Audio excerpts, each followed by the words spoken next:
And on the left here I've got the cool white version. This is on full turbo mode and very impressive, reaching all the way to the back there without any issues at all.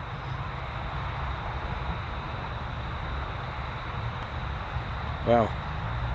And what I can do is also switch it into some other mode. So if I turn the head of it, it goes down to the second main 2 mode, I believe. Let's just make sure. So it's like main 1, main 2, main 3. So you can see, you can sort of undo the head and then go into these 3 main modes. Probably a little bit easier to see here in the front. 1, 2, 3. And that main 3 mode is sustainable output. I mean, a ton of spill as well, but it is, of course, confined a little bit to the, you know, there's not really much at my feet unless I hold the flashlight close down, maybe around my hip like that, just near my stomach. But there's plenty of spill here.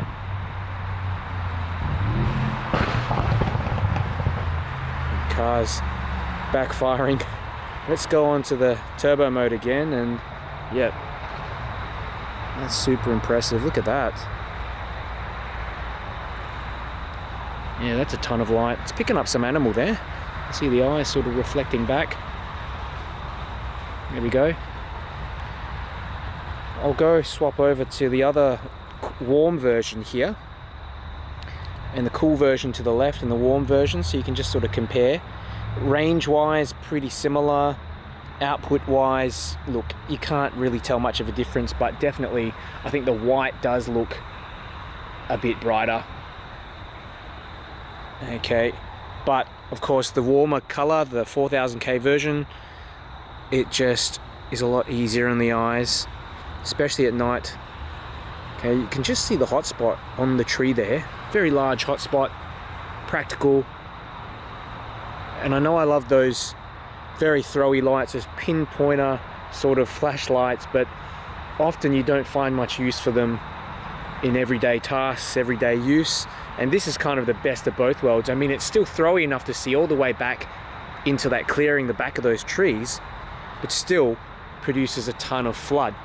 Maybe just switch it over to the main modes. So 1, main 2, main 3, 1, 2, 3, there we go. Main 1, main 2, main 3. There we go, there's that main 3 mode.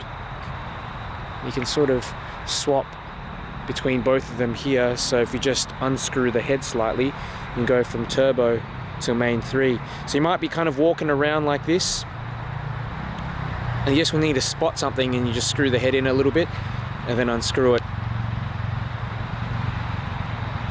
Takes a little bit of getting used to. You can do it with one hand as well, but of course that means holding the flashlight near the front of the head, and if I'm holding it in the back, like kind of tactical grip, it's going to be difficult to do that. Now I'll go for a little bit of a walk and just show you the beam profile.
I've got the Armytek Viking Pro. I'm going to play around with both the cool version here and the warm version. Go for a bit of a walk. I've turned the ISO down a bit on my camera so that it just doesn't wipe everything out. So let's have a bit of a walk.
Pretty decent amount of light there, and I noticed I had to turn it down to the main 1 mode while I was walking around. This sort of very low mode, oh, I wouldn't even say it's that low, but it's, yeah, this lower mode I suppose. And you could use this as a walking light, no problem at all. Just closer up it just becomes too bright when you're using these higher modes. Jeez, look at that.